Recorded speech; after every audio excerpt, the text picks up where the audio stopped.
Hari ini, bulan ini, selama 1 bulan ini kita akan tetap berbicara dari kitab Filipi, yaitu The Book of Joy itu ya. Jadi di kesempatan minggu ini kita akan bicara tentang sukacita karena keselamatan. Bukan sukacita karena naik jabatan. Bukan sukacita karena ekonomi lebih baik. Tentu saja ekonomi lebih baik mendatangkan sukacita, saya tahu. Tapi semua itu sukacita-sukacita yang berasal dari luar yang pastinya sementara. Ya, jadi segala sesuatu yang berasal dari luar, bukan gak baik loh ya, baik. Tetapi tidak kekal, tetapi sementara saja.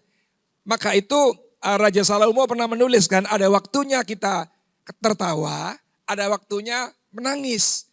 Ada waktunya kita bersuka cita, tapi ada waktunya kita bersedih. Itulah kehidupan. Jadi saya selalu berpesan, kalau hari ini saudara sedang bersedih, sedang bergumul, sedang meratap, jangan takut. Itu tidak selamanya. Nanti ada waktunya saudara bersuka cita. Tapi yang hari ini happy, yang hari ini keadaannya sangat baik, saya kasih tahu jangan sombong. Jangan besar kepala. Karena tunggu aja nanti juga saudara akan mengalami pergumulan. Jadi biasa saja. Semua itu kita hadapi aja sebagai sebuah musim kehidupan yang memang akan terus berjalan. Nah, tentu saja waktu kita dihadapkan pada hal-hal yang tidak menyenangkan, yang namanya pergumulan, ada maksud Tuhan di situ. Jadi selalu jangan nyalahkan kenapa pergumulan itu terjadi. Nggak usah, apalagi menyalahkan orang. Kenapa jadi begini? Gara-gara kamu, gara-gara dia, gara-gara ini, gara-gara... Nggak usah. Cari tahu saja ke dalam. Kenapa ini diizinkan terjadi? Nah tadi di katekismus tadi dikatakan, jangan-jangan masih ada berhala yang tersisa dalam hidup kita. Yang membuat Tuhan masih terus ingin itu semua diruntuhkan dalam kehidupan kita. Saudara mau percaya ataupun tidak, pokoknya kalau ada proses dalam kehidupan kita, ada sesuatu yang membuat kita itu tidak nyaman, saudara percaya atau tidak, di dalam ini pasti ada sesuatu yang tidak Tuhan kehendaki. Bukan di luar masalahnya, di dalam. Gak ada yang tahu toh, kita itu cinta sama siapa, atau kita itu cinta sama apa. Gak ada yang tahu. Yang tahu, kadang-kadang kita sendiri gak tahu.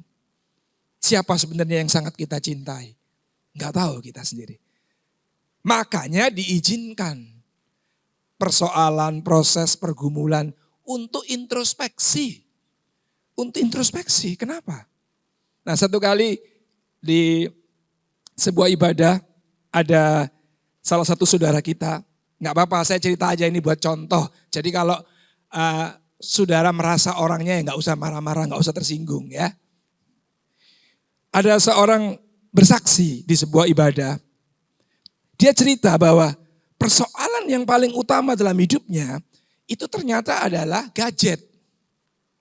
Karena gadget ini yang selalu terus-menerus memprovokasi dia. Memprovokasi dia untuk shopping, memprovokasi untuk mendengerin hoax, berita-berita yang akhirnya mendatangkan gosip. Memprovokasi juga untuk akhirnya dia malas berdoa, memprovokasi juga untuk dia malas baca firman Tuhan, dan lain-lain. Dia tahu persoalannya adalah gadget. Dan waktu saya tanya, ya udah kalau begitu bawa sini gadgetnya kasih saya, nggak usah pegang gadget. Nggak mau saudara. I tell you, it can happen to you.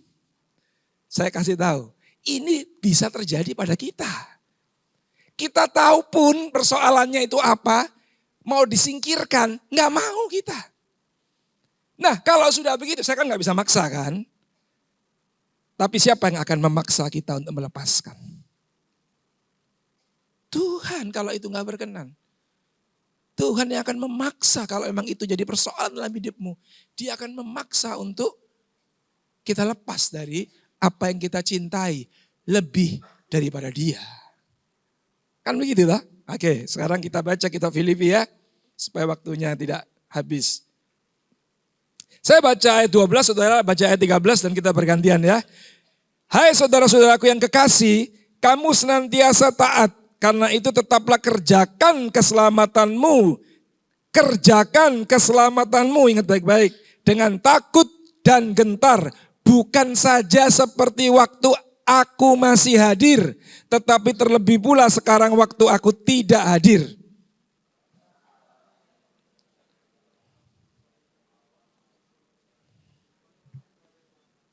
Ingat ada kata lagi Allah yang mengerjakan. Yang kedua itu ya. Lakukanlah segala sesuatu dengan tidak bersungut-sungut dan berbantah-bantahan. Supaya kamu tiada beraib dan tiada bernoda. Sebagai anak-anak Allah yang tidak bercela di tengah-tengah angkatan yang bengkok hatinya dan yang sesat ini. Sehingga kamu percaya di antara mereka seperti bintang-bintang di dunia.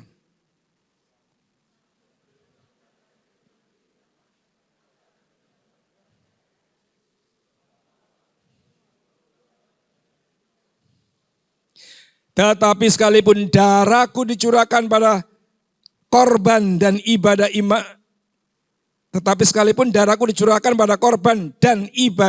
imanmu, aku bersukacita dan aku bersukacita dengan kamu sekalian.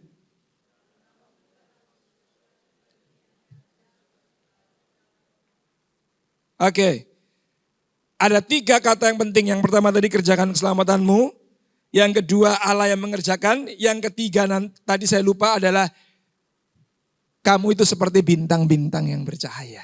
Ya, oke. Yang pertama dulu, kerjakan keselamatanmu, Allah yang mengerjakan, bercahaya seperti bintang-bintang. Yang pertama, kerjakan keselamatanmu. Oke. Saya berjanji bahwa di IKU 1 kita adalah light version. Nah, ya jadi percayalah di sini tidak ada bahasa Yunani. Di sini tidak ada bahasa Ibrani. Di sini semua pakai bahasa Indonesia. Bahkan bahasa Indonesianya, bahasa Indonesia terjemahan sederhana. Wah, TSI, terjemahan sederhana Indonesia. Kenapa? Menolong saudara untuk bisa mengerti dengan presisi, dengan tepat apa yang dimaksud oleh firman Tuhan. Tentang kerjakan keselamatanmu, satu ayat ini saja, satu kata ini saja cukup menjadi perdebatan panjang. Tentang keselamatan itu harus dikerjakan oleh Tuhan atau harus oleh kita. Keselamatan itu bisa hilang atau tidak. Keselamatan itu kekal untuk selama-lamanya atau kita bisa lagi nggak selamat nanti. Nah ini aja saudara. Tentu saja tidak di kalangan kita, di kalangan para profesor-profesor itu loh. Terjadi perdebatan yang akhirnya memisahkan kita sebenarnya. Nah, kabar baik buat kita. Berdebat boleh. Karena lewat perdebatan, saudara dipaksa untuk belajar dan berpikir. Betul? Lewat sebuah diskusi bahasa halusnya. Bahasa agak tension tingginya debat. Ya, sama sebenarnya. Lewat diskusi saudara jadi terpancing untuk berpikir. Waktu saudara nggak terima dengan ide lawan debat saudara terpancing untuk membuka banyak buku. Untuk cari tahu sebenarnya kenapa dia berpikir begitu, kenapa saya nggak setuju, kenapa ide saya dia tidak bisa terima.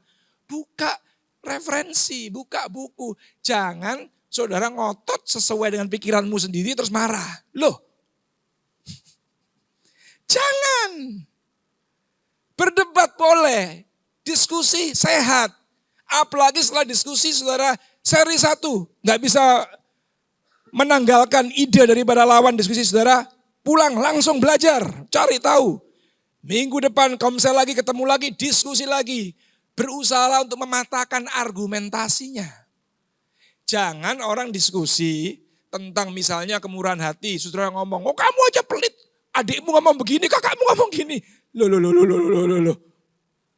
Kamu gak bisa mematahkan argumentasi tentang kemurahan hati. Kamu nyerang pribadinya yang kamu tahu. Yang kita tahu dari orang-orang bahwa dia itu gak murah hati gitu loh.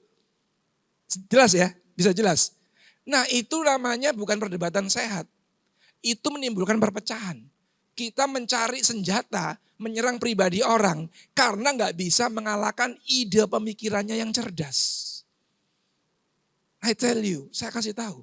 Saudara yang rugi. Kenapa? Saudara akan terus ada dalam sebuah zona kebodohan sebab. Saya harus ngomong ini apa adanya. Gak apa-apa kan? Supaya kita semua maju. Jadi orang-orang yang bijaksana. Bijaksana itu bukan orang yang jenggotnya panjang, warnanya putih. Terus kalau jalan megangin jenggotnya begini, diam, tenang. Oh itu orang bijaksana. Bukan. Orang bijaksana itu orang yang mau mendengar idenya orang. Kalau dia nggak setuju, dia diam dulu. Dan dia cari referensi. Dia cari tahu kenapa orang itu berpikir demikian. Kalau kamu tidak setuju, coba cari ide yang berbeda. Iya dong. Nah dengan begitu kamu akan banyak mengerti tentang ide-ide, wawasanmu akan bertambah dan kamu akan jadi bijaksana nanti. Gak gampang dikit-dikit sesat nih. Masuk neraka lu. Salah kamu. Ya kan? Enggak begitu. Nah, tentang kerjakan keselamatan ternyata di terjemahan yang sederhana sangat gamblang.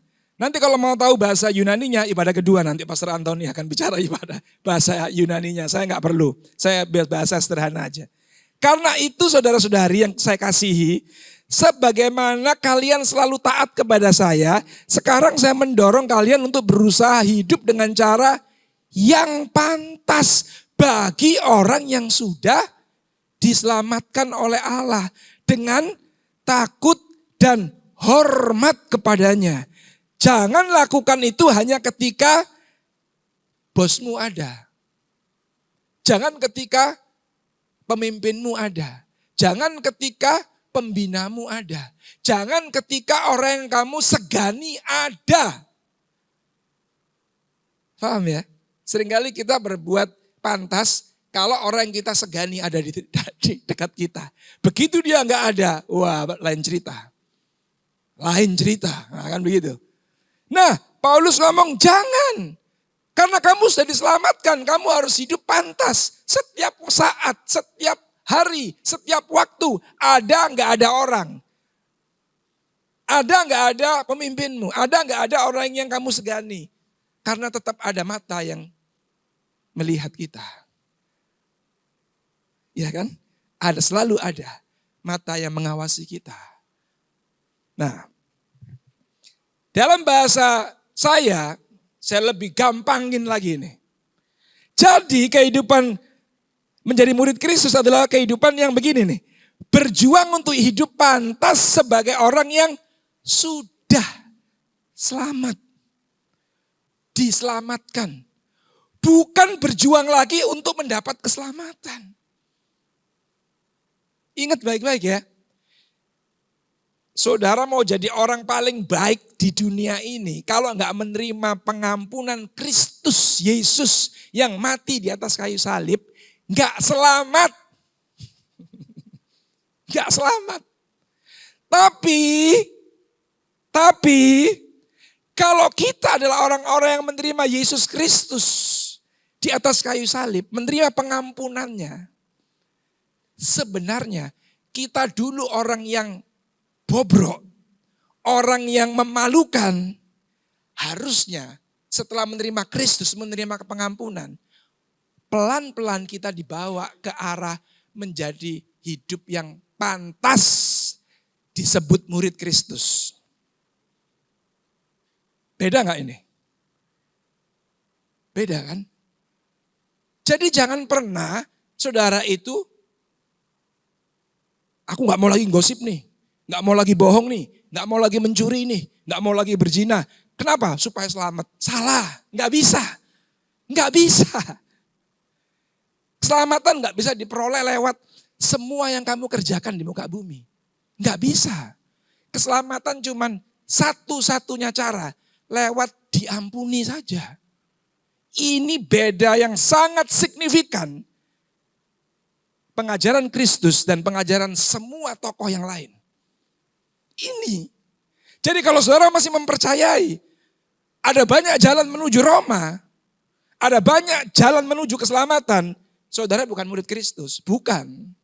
Pasti bukan. Karena Kristus mengajarkan, akulah jalan. Akulah pintu, dia bilang. Tidak ada pintu lain, tidak ada jalan lain untuk bisa ketemu Bapa di sorga. Jelas ya? Jadi jangan terdistraksi oleh dia nggak kenal Kristus, tapi buai setengah mati. Ya nggak apa-apa. Tapi Alkitab ngomong keselamatan bukan diperoleh karena orang buai, bukan. Nah, terserah kita. Kita mau pegang Alkitab atau pegang pengertian kita, terserah kita. Kadang-kadang memang Alkitab itu, bukan kadang-kadang, seringkali Alkitab itu bertentangan dengan pengertian kita sebagai manusia. Iya kan? Betul nggak? Loh iya dong. Pernah sekolah semua di SD?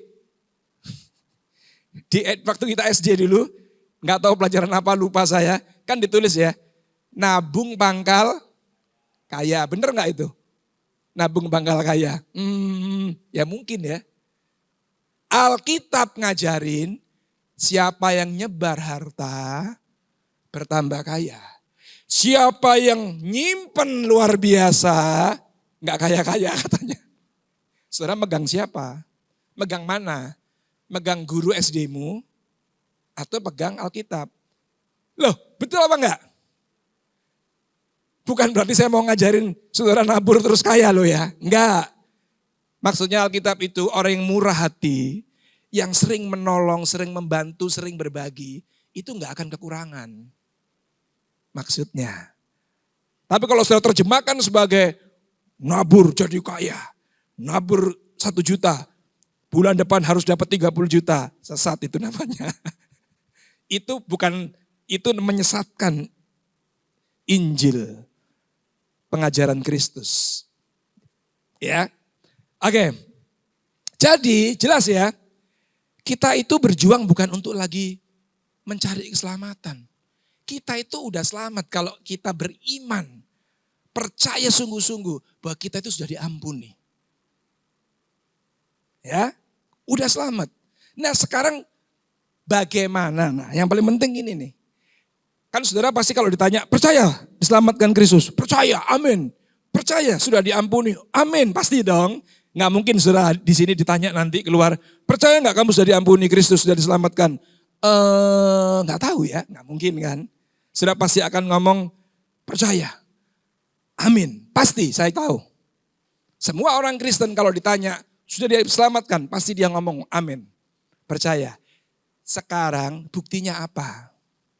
Nah kan gitu kan. Karena iman tanpa perbuatan adalah mati. Jadi ada iman, ada yang dipercayai, tapi harus ada perbuatannya maksudnya. Enggak bisa, misalnya nih, Albert, saya dengar kamu anaknya orang kaya ya, dapat warisan banyak ya. Iya, betul. Buktinya apa? Itu mobil saya BMW. Oh iya, betul. Betul kan? Albert, kamu katanya dulu papa mamamu orang kaya raya, sekarang kamu dapat warisan banyak ya? Iya betul, mana buktinya? Enggak usah, pokoknya aku kaya, enggak usah. Loh, yang benar kamu ini kaya enggak sih? Terus pokoknya percaya aja, enggak tahu. Kamu naik apa ke sini? Jalan kaki. Sudah percaya enggak dia dapat warisan banyak, kaya raya? Tunggu duluan gitu kan. Karena dia enggak bisa membuktikan. Itu contoh ya, bukan tadi saya mata duitan, bukan. Ini contoh aja yang memudahkan. Nah, sama. Apa yang bisa saudara buktikan kalau saudara itu menerima pengampunan? Apa buktinya kamu sudah diselamatkan oleh Tuhan? Nah ini, kamu akan berjuang.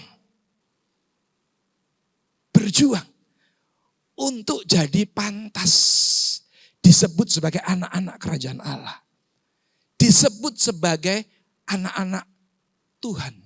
Disebut sebagai murid-murid Kristus. Betul apa enggak? Saya kasih contoh lagi. Saudara diangkat jadi, dikasih, yang kisah nyata aja. Tahun 90-an sampai 2000 awal ada seorang petinju. Namanya Prince Nazim Hamid. Tahu enggak? Tahu ya? Sebagian tahu, sebagian enggak. Sebagian bingung. Prince Nazim Hamid adalah imigran orang Yaman. Jadi imigran ke Inggris. Sudah tahu kan, imigran itu warga kelas 2, kelas 3 begitu di sana. Jadi warga, apa itu? Jadi orang yang tidak, yang disepelekan lah, yang disepelekan. Yang gak dianggap. Tapi si Prince Nazim Hamid ini punya bakat berantem, saudara. Punya bakat bertinju yang hebat. Akhirnya di masa remajanya dia latihan tinju, ikut turnamen, menang, sampai akhirnya juara dunia. Dan waktu juara dunia, kalau sudah lihat era tahun 90 pertengahan sampai awal 2000, kalau sudah hobi dan ngelihat olahraga tinju, sudah akan ngelihat, wah bagaimana Prince Nazim Hamid itu adalah petinju yang disukai karena dia selalu menampilkan bukan cuma sekedar pertarungan tapi entertain juga. Dengan skillnya, dengan tekniknya bertinju. Saking dia terkenalnya, saking dia prestasinya bagus. Ingat ya, butuh prestasi bagus dulu dia. Sampai akhirnya Ratu Elizabeth memberikan dia gelar bangsawan dari imigran. Dari orang warga kelas bawah diberi gelar Sir. Tuan Nazim Hamid diakui sebagai kerabat warga kerajaan. Ingat baik-baik ini. Perlu juara dunia dulu. Dia diangkat. Jadi bangsawan. Saudara dan saya gak perlu berprestasi. Kita gak perlu berprestasi untuk diangkat jadi warga kerajaan Allah. Wow. Cuma perlu mengaku Yesus Kristus Tuhan mati buat kita. Makanya disebut anugerah. Nah, saya sambung. Kemudian Prince Nazim Hamid udah berprestasi, udah juara dunia, udah dapat pengakuan gelar Sir. Satu saat dia kena batunya, saudara. Dia kalah sama petinju Meksiko. Namanya Marco Antonio Barrera. Waktu kalah yang pertama kali itu, dia putus asa. Bukannya dia bangkit dan berlatih lagi, dia malah putus asa, tiap malam dugem. Akhirnya satu malam dalam keadaan mabuk, dia pulang mengendarai mobil dan nabrak. Terjadi kecelakaan, heboh. Dan sudah tahu kan kalau di negara seperti Inggris, begitu kecelakaan diperiksa, dites. Ternyata di darahnya ada kandungan alkohol melebihi ambang batas dia boleh nyetir mobil. Langsung waktu Ratu Elizabeth dengar, dia melakukan tindakan yang memalukan kerajaan. Wah, sudah tahu apa yang terjadi? Gelarnya dicopot. Tidak lagi diakui sebagai kerabat bangsawan. Kenapa? Dianggap tidak pantas, mempermalukan. Jadi maksud saya, betul, untuk kita bisa jadi warga kerajaan Allah, gak perlu juara dunia. Untuk kita bisa diangkat jadi anak-anak Allah, nggak perlu hebat. Tapi waktu saudara menjadi warga kerajaan Allah, ingat baik-baik, saudara membawa nama kerajaan itu. Saudara membawa nama semua termasuk rajanya. Pantaskah?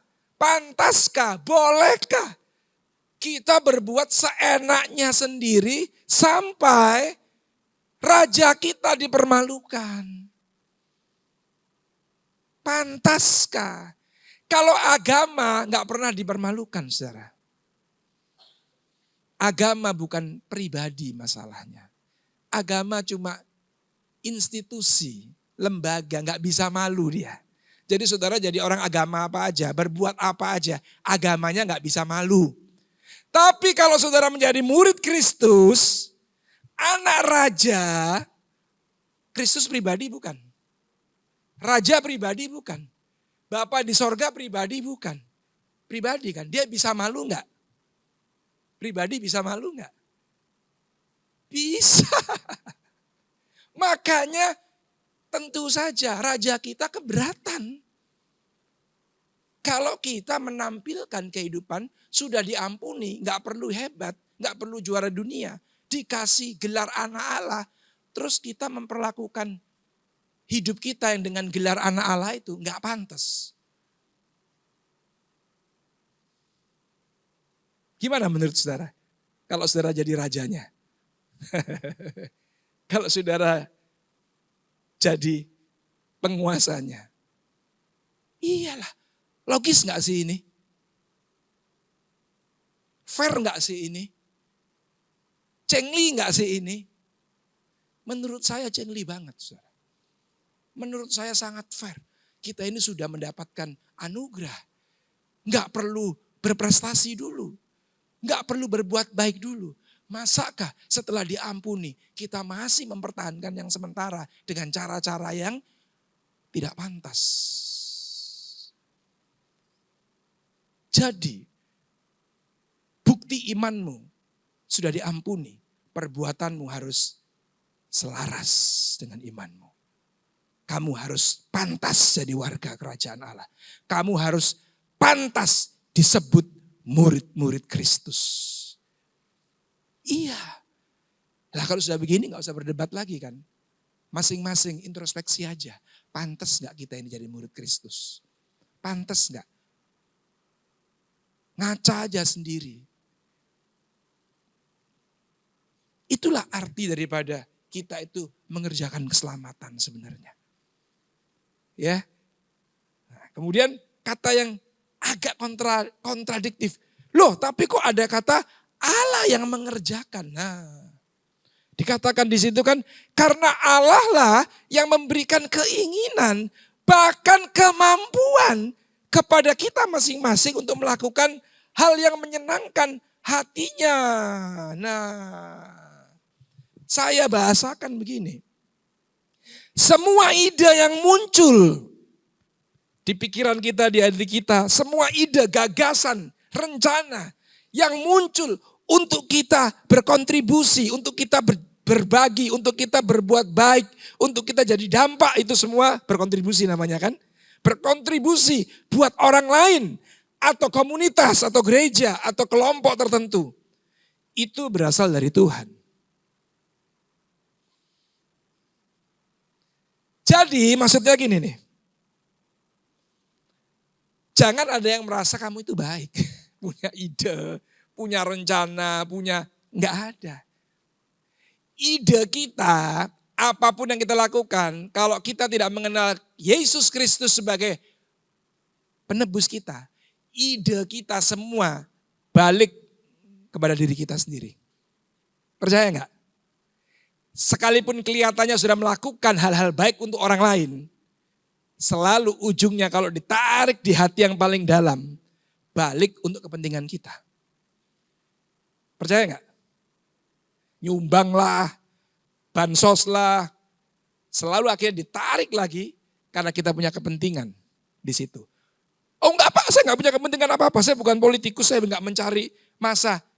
Ada, coba dicari. Jangan-jangan kepentingannya ingin ditepuin tangan aja. Jangan-jangan kepentingannya ingin cuma diakui sebagai orang baik aja. Jangan-jangan kepentingannya karena ingin dianggap jadi orang yang murah hati aja. Sudah kalau dikatakan seperti itu, langsung kayaknya berbunga-bunga hatinya. Kamu memang baik banget loh Gus. Wah, berbunga-bunga dia. Nah, berhalamu adalah berhala pengakuan. Kamu ingin, coba kamu sudah berbagi, sudah memberi, dikatakan, enggak, kamu enggak murah hati. Berbunga-bunga enggak Mas Yan? Marah kita kan? Enggak, bukan kamu yang berkati saya Gus. Tuhan cuma lewat kamu. Jengkel enggak? Jengkel dia.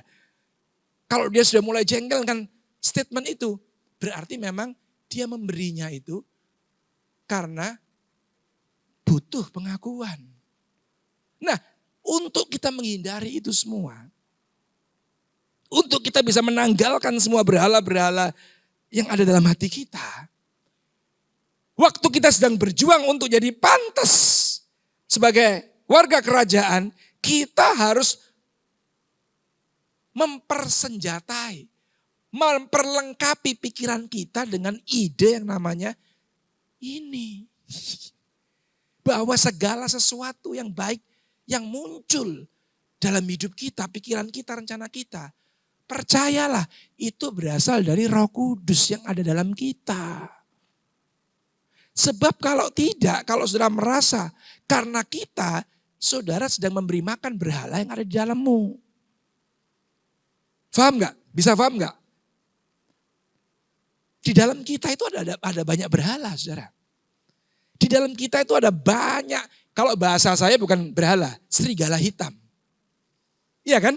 Ingat gak saya ngasih ilustrasi? Ada serigala putih, serigala hitam yang hidup dalam kehidupan manusia. Itu filosofinya orang Indian, suku Indian. Tergantung kita kasih makan yang mana.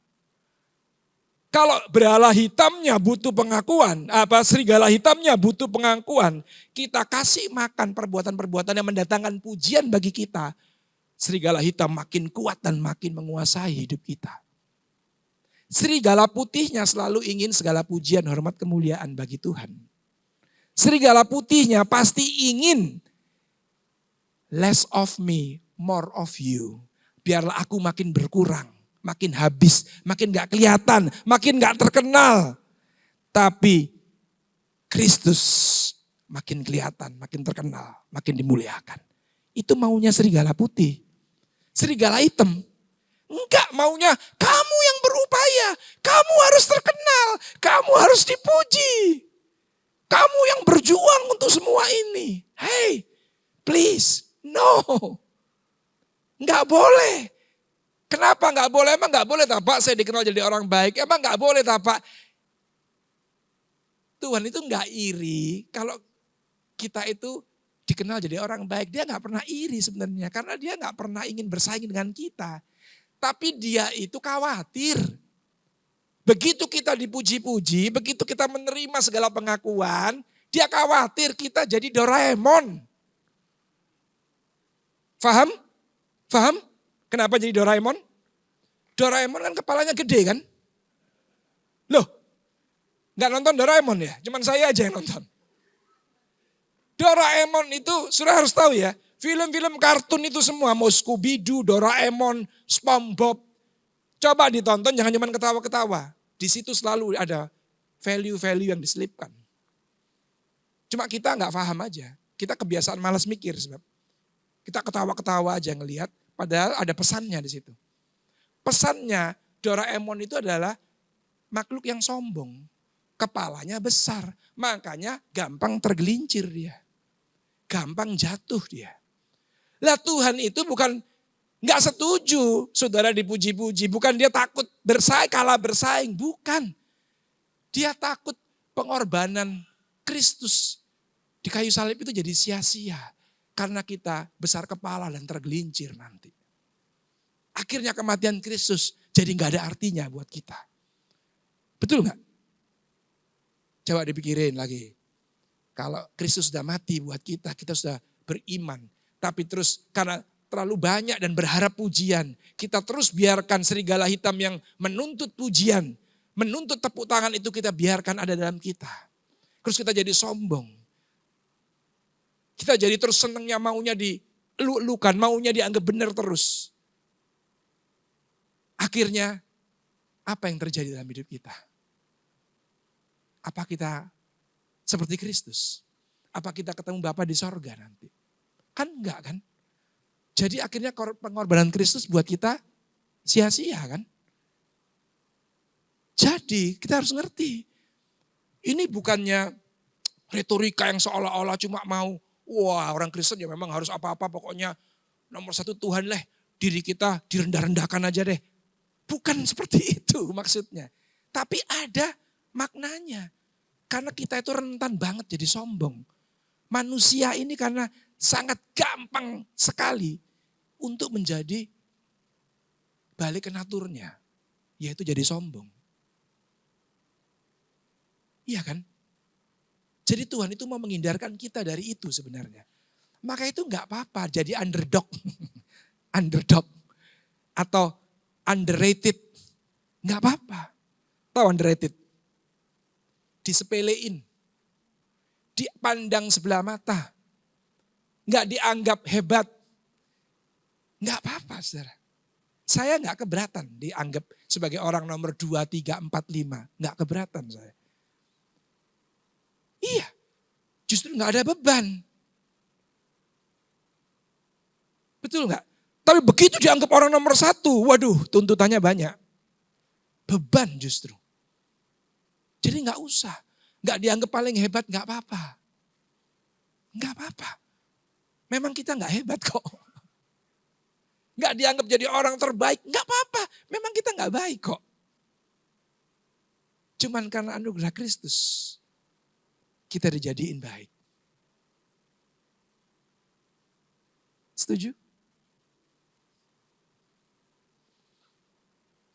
Tapi bukan berarti kalau kita nggak the best, nggak baik, nggak ini ya udah asal-asalan aja, nggak usah belajar, nggak usah kerja keras, nggak usah berprestasi. Bukan itu maksudnya. Bukan. Saudara harus tetap berjuang untuk hal-hal yang baik. Untuk hal-hal yang dianggap oleh dunia ini the best. Tapi kita harus menanamkan, harus mempersenjatai dalam pikiran kita. Bahwa sebenarnya kalau semua itu bisa jadi, itu idenya Roh Kudus. Bukan cuma ide bahkan dia memberikan kemampuan. Betul kan? Tadi dikatakan, bahkan dia memberikan keinginan, bahkan kemampuan kepada kita. Bukan cuma ingin, tapi kita diberikan kemampuan untuk bisa jadi the best di bumi ini. Karena Roh Kudus yang ada dalam kita. Nah, kalau sudah begini nih, sudah memperlengkapi pikiran kita, memperlengkapi hati kita dengan pengertian seperti ini, barulah kita bisa jadi, nah coba ini penting nih, lupa saya. Nah, orang yang mengerjakan sesuatu itu dengan pengertian yang benar, bahwa segala keinginan dan kemampuan berasal daripada Tuhan, akhirnya dia tidak fokus pada pencapaian dan tidak fokus juga pada respon orang di sekitar kita.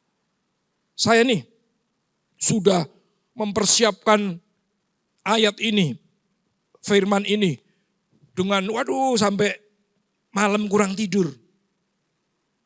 Terus orang-orang yang dengerin sama ngantuk-ngantuk sama main handphone, jengkel enggak saudara? Secara daging serigala hitam marah. Tuh lihat tuh, perhatiin tuh. Pekerja lo itu, disiplin aja itu, skor saja itu. Serigala hitam, di dalam saya pasti ngomong begitu. Tuh lihat tuh, gembala Komsel 1 itu, pecat aja itu, gak tahu diri itu. Betul kan? Serigala putih ngomong apa? Biarin aja. Kan kamu melakukan ini, Tuhan yang ngasih keinginan dan kemampuannya. Jadi fokusmu adalah semua yang kita lakukan adalah cuman untuk menyenangkanmu, senangkanmu. Cuma untuk menyenangkan hati Bapa. Bukan karena pencapaian, prestasi yang orang-orang harus tepuk tangan kalau saya khotbah. orang-orang harus nyatet semua kalau saya khotbah. Bukan. Bukan pada respon bahkan. Bukan, terserah. Kamu diberkati, puji Tuhan. Enggak, saya akan berusaha belajar lagi untuk kamu diberkati. Pencapaiannya enggak bagus, jemaat masih sedikit, enggak penuh. Enggak apa-apa, dipercayakan segini ya sudah. Tapi kita akan berusaha cari tahu. Kenapa kok orang-orang tidak memenangkan jiwa. Itu aja. Kita enggak bingung dengan pencapaian harus tahun ini mencapai jemaat 1000. Enggak usah. Enggak usah. Nanti kita mengundang artis. Nanti kita jadi menghibur orang. Demi untuk supaya 1000 orang yang datang. Enggak perlu. Yang datang 20 juga enggak apa-apa. Kalau 20 itu 19 murid Kristus. Satu aja yang enggak murid. Loh betul apa enggak? Yudas kan cuma satu sebab. Daripada 1000 orang. 990-nya bukan murid Kristus. Murid Kristusnya cuma 10. Sedih dong. Untuk apa? Untuk apa? Nah, kita nggak fokus pada pencapaian. Bukan berarti kita nggak punya target. Punya sebagai ukuran saja untuk introspeksi. Apakah kita sudah melayani dengan baik? Apa kita udah makin pantas jadi murid Kristus, jadi hamba Tuhan. Tapi bukan sebagai target kebanggaan yang harus kita capai. Sekian orang, sekian, enggak. Kita juga enggak fokus pada respon. Karena kita enggak pernah bisa mengontrol apa yang orang pikirkan tentang diri kita. Enggak bisa. Saudara mau berakting sehebat apapun, tetap enggak bisa ngontrol pikiran orang. Jadi betul kata Rick Warren, kita tidak didesain untuk menyenangkan semua orang. Enggak mungkin karena kita tidak didesain untuk itu. Jadi jangan pernah mencobanya daripada frustasi. Jadi tampilkan aja dirimu apa adanya. Betul ya? Iya. Yang terakhir baru. Kalau sudah yang pertama, kedua itu kita perjuangkan. Berjuangkan tadi sebab. Berjuang untuk menjadi pantas. Berjuang untuk terus menghidupkan serigala putih. Berjuang untuk terus mendengar suara Roh Kudus yang memberikan segala keinginan, kemampuan dalam hidup kita. Barulah tanpa disadari kita itu bercahaya hidup kita. Jadi bercahaya jangan diartikan keluar sinar dari matamu. Iya kan? Bukan. Ya kecuali kamu pasang baterai di atau kamu dicas sama power bank ya. Mungkin aja bisa ada yang nyala. Bercahaya berarti ini nih saudara. Lakukan segala sesuatu tanpa bersungut-sungut dan bertengkar. Simple ya. Ayo di Komsel, tim servis, tim PW. Ada gak yang bersungut-sungut dan bertengkar? Gak ada. Di sini, kalau di tempat latihan ada di studio. Di Komsel, di Asyir, ada gak yang bersungut-sungut gara-gara gak setuju dengan apa ini namanya? Seragamnya, warnanya minta merah dikasih biru terus bersungut-sungut, ada gak? Gak ada, sekarang gak. Waktu kemarin rundingan, marah. Saya kasih tahu ya saudara, waktu saudara jadi marah gara-gara cuma hal macam itu, bersungut-sungut gara-gara gak dituruti, bersungut-sungut gara-gara gak dianggap mungkin idenya. Saya mau kasih tahu, kamu tidak bersinar. Enggak bisa. Jadi jelas ya, sinar itu muncul bukan dalam bentuk yang tampil saudara, apa itu saudara sengaja acting, enggak. Sinar itu muncul secara gestur. Apa gesturmu? Pada waktu ada perbedaan, pada waktu enggak sepakat, apa gestur yang muncul dari kita? Bisakah kita menerima perbedaan dengan rendah hati? Bisakah kita menghargai? Kita coba ide orang dengan rendah hati dulu. Apa kita maunya terus menang? Apa maunya kita terus dituruti? Apa maunya kita terus diperhatikan? itulah gestur yang membuat engkau bercahaya atau tidak. Paham ya? Sampai di sini bisa paham jadi ya. Kalau gesturmu dewasa, nah nih, saya lihat ada banyak orang-orang yang gampang banget masuk dalam komunitas, kemudian check in, check out, log in, log out. Betul ya? Entah itu dalam satu kelompok, satu grup WA atau apapun itulah. Gampang saling mencoba-coba, log in, log out. Check in, check out. Kenapa? Pasti cuma karena beda pendapat, beda pandangan. Betul ya? Ayo kita sekarang mulai berhenti dari cara-cara itu. Kalau dari awal saudara nggak mau check in, langsung ngomong, maaf, saya nggak ada waktu untuk masuk lagi ke bidang ini. Saya nggak ada waktu untuk masuk ke grup ini. Saya nggak ada waktu untuk join di sini. Jadi saya nggak masuk ya. Daripada baik, saya akan bantu, saya akan ini, saya akan itu. Check in. Sebulan kemudian check out. Gara-gara beda pandangan. Gara-gara beda cara. Gara-gara bla bla bla. Nah, saya kasih tahu. Iya Pak, tapi karena di kelompok itu, di grup itu nggak benar. Jangan-jangan kamu dikirim Tuhan untuk benerin. Kok check out gitu loh. Betul nggak sih? Jangan-jangan justru kita dimasukin di situ, Tuhan izinkan untuk kita bercahaya di situ. Untuk ngasih tahu bahwa pemikiranmu itu nggak tepat loh. Tapi jangan buru-buru marah terus check out. Tunjukin dengan sinar, dengan cahaya. Yang benar itu kayak apa? Caranya bagaimana? Kadang-kadang orang nggak bisa dikasih tahu caranya cuma dengan teori. Perlu ditunjukin dengan gestur, dengan tindakan kita. Caranya bagaimana melayani itu? Caranya bagaimana? Paham ya? Jadi yang check in, check out, log in, log out hari ini bertobatlah kamu semua. Kenapa? Karena kamu keluar dari rencana Roh Kudus.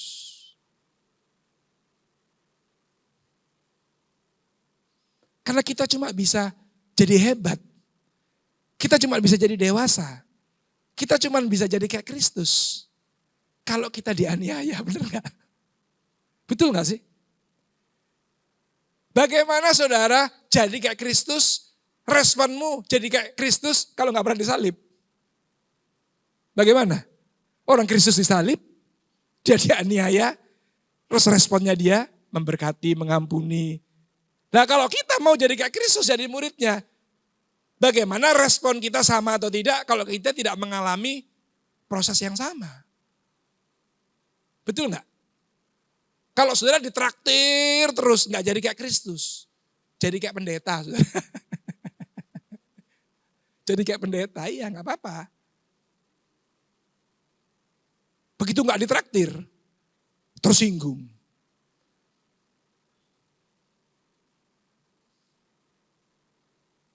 Ayo kita hari ini lewat pengajaran yang sederhana ini, kita mulai sadar. Supaya setiap minggu kita tidak cuma sekedar melakukan liturgi di tempat ini. Supaya dari hari ke hari kita nggak cuma bertambah tua. Tapi harapannya dari hari ke hari umur kita bertambah. Tapi apa itu? Hikmat kita, kedewasaan kita, kebijaksanaan kita juga harusnya makin bertambah. Butuh waktu memang saya tahu. Tapi jangan diam di tempat. Amin. Nah kalau sudah nanti pada satu titik saudara sudah melewati proses yang panjang. Barulah video yang terakhir tadi. Saudara bisa kayak Paulus. Segala sesuatu yang hebat dipandang orang hebat di bumi ini. Lewat pengenalanku akan Kristus. Aku anggap seperti sampah.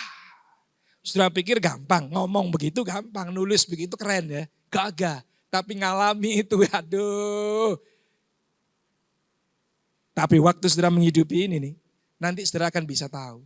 Semua yang sementara ini, pencapaian-pencapaian yang sementara ini. Dibandingkan dengan pengenalan kita kepada Raja kita. Semua ini gak ada artinya memang sebenarnya. Kayak sampah. Sampah maksudnya bukan gak berguna. Gak ada artinya maksudnya. Tidak ada artinya. Amin. Ayo kita bangkit berdiri.